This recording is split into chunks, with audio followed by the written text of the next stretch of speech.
Function দিয়ে আসলে যেটা করা হয় যখন অনেক ডাটা থাকে, তো সেই ডাটাটাকে শর্টিং করা হয়। তো শর্টিং আমরা জানি যে আমরা এমনিতেই করতে পারবো। শর্টিং আমরা কীভাবে করতে পারি, যেমন আমার কাছে অনেক বড় একটা ডাটাবেস আছে।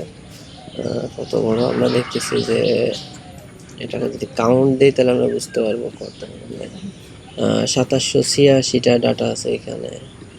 এখানে ৩৬৮৬টা ডাটা আছে। মানে এটা ওয়েবসাইটের সরি, এটা হচ্ছে একটা বিজনেসের নাম, তাদের গুগলে তাদের রেটিং কেমন, কতগুলো রিভিউজ তারা পাইছে, কোন ক্যাটেগরি, তাদের ফোন নাম্বার, তাদের অ্যাড্রেস, তাদের স্টেট, তাদের ওয়েবসাইট অ্যাড্রেস, তাদের মেইল অ্যাড্রেস। আমার কাছে এরকম একটা ডাটা আমি কালেক্ট করছিলাম কোনো একটা সময়। এখন আমি এই ডাটা থেকে শুধুমাত্র চাইছি যে আমার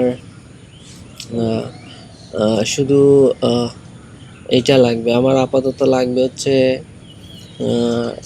এই অ্যাড্রেসটা লাগবে, বিজনেস অ্যাড্রেস, প্লাস আমি আর কি নিব, আমার ফোন নাম্বারটা লাগবে আমার। তো আমি প্রত্যেকটা দিয়ে আমি আলাদা আলাদা করে শর্টিং করতে চাচ্ছি। তো এখন হ্যাঁ, আমি এটা করতে পারি। কিভাবে শর্টিংটা করতে পারি সেটা হচ্ছে, আমি টোটালটা, যেহেতু এটা আমার একটা র ডাটা, আমি নতুন কোনো একটা জায়গায় এই টোটালটা কপি করে নিয়ে আমি এটা করতে পারি একটা, কিন্তু সেখানে একটা সময়ের ব্যাপার আছে। তো সেই সময়ের থেকে এড়ানোর জন্য আমরা যেটা করতে পারি সেটা হলো, আমরা এখানে শর্ট ফাংশন দিলাম। ঠিক আছে, ফাংশনের নাম কি? শর্ট ফাংশন দেওয়ার পর আমার আসলে একটা জিনিস সিলেক্ট করতে হবে, সেটা হচ্ছে আমি কোন জায়গা থেকে কোন জায়গা পর্যন্ত ডাটা নিয়ে কাজ করতে চাচ্ছি। তো আমি চাচ্ছি বিজনেস নামের থেকে শুরু হবে এবং এই এফে শেষ হবে। হ্যাঁ, তো এই যে সরি, এখানে আবার একটা সমস্যা হয়ে গেছে, সেটা হলো বিজনেস নেমের থেকে শুরু হবে এবং মাঝের এগুলো কিন্তু আমার বাদ পড়ে গেছে। তো আমি এটাকে ঠিক করে নিয়ে আগে আমার জাস্ট এইটুকু বাদ দিয়ে দিলে হয়। হ্যাঁ, আমি বিজনেস নেমের থেকে শুরু করব এবং ফোন নাম্বার পর্যন্ত নিলাম।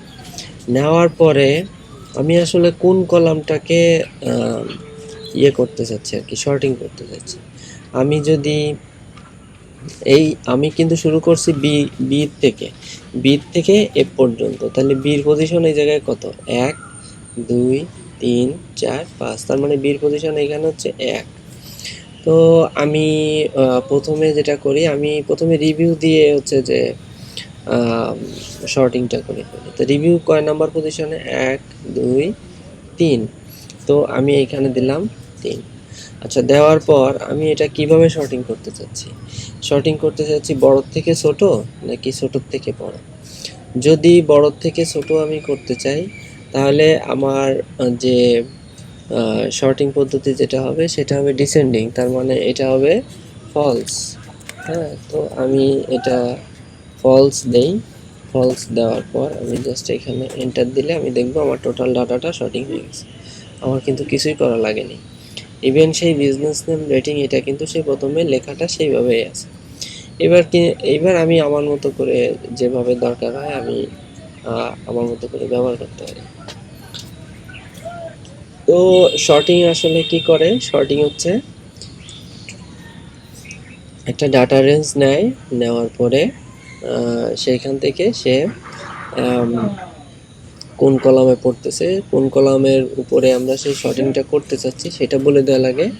আর যদি আমি যদি বলতাম ছোট থেকে বড়, তখন এখানে কিন্তু ট্রু দিলেই হয়ে যেত। আমি যদি বলি ছোট থেকে বড়, তার মানে হচ্ছে ট্রু, তাহলে আমি দেখবো যে এটা ছোট থেকে বড়তে চলে আসছে। আবার আমি যদি এটা তো 1 নম্বর কলাম, তাই না? এটা হচ্ছে সেই 1 নম্বর যে কলামটা, আমি দিলাম 1 নম্বর কলাম। তাহলে এটাতে আসলে কি হবে? অ্যাসেন্ডিং ডিসেন্ডিং আমরা জানি ছোট থেকে বড়, তার মানে এ হচ্ছে সবার আগে, তারপরে বি 1 2 3 4 এভাবে। তো আমি যদি ট্রু রাখি তাহলে আমি দেখবো এবিসি অনুযায়ী এটা হয়ে গেছে। হ্যাঁ, এবিসি অনুযায়ী এটা প্রথমে আগে নাম্বারগুলো বসায় নিছে, নেওয়ার পরে এই যে এবিসি থেকে শুরু হয়ে গেছে। আবার আমি যদি চিন্তা করি যে আমার এইখানে কাজ করতে হবে, এই জায়গাটা আমি ফোন নাম্বারটা সবার আগে চাচ্ছি, তো আমি এখানে কি করব, এটা কয় নাম্বার, এটা হচ্ছে 5 নাম্বার কলাম, আমি জাস্ট 5 নাম্বার দিব এবং ট্রু দিলে কি হবে, যদি 267 এর পর 267 মানে সবার আগে যে নাম্বারটা পড়ে ও কিন্তু সেইখান থেকে শুরু করবে। আমরা দেখি, এই যে 201 এর থেকে শুরু করছে, আমরা যদি দিতাম এটা ফলস, তাহলে কিন্তু সে আসলে একেবারে জাস্ট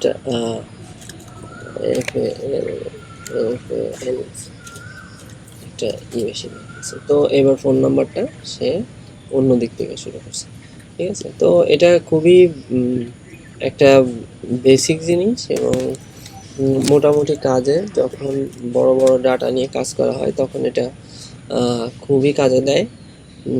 আমি ট্রু বানানো এখানে ভুল লিখছি, ট্রু বানানো ভুল লেখার কারণে আসলে ডাটাটা সঠিক হয়। হ্যাঁ, আমরা দেখতেছি যে হ্যাঁ আমাদের শর্টিংটা হয়ে গেছে।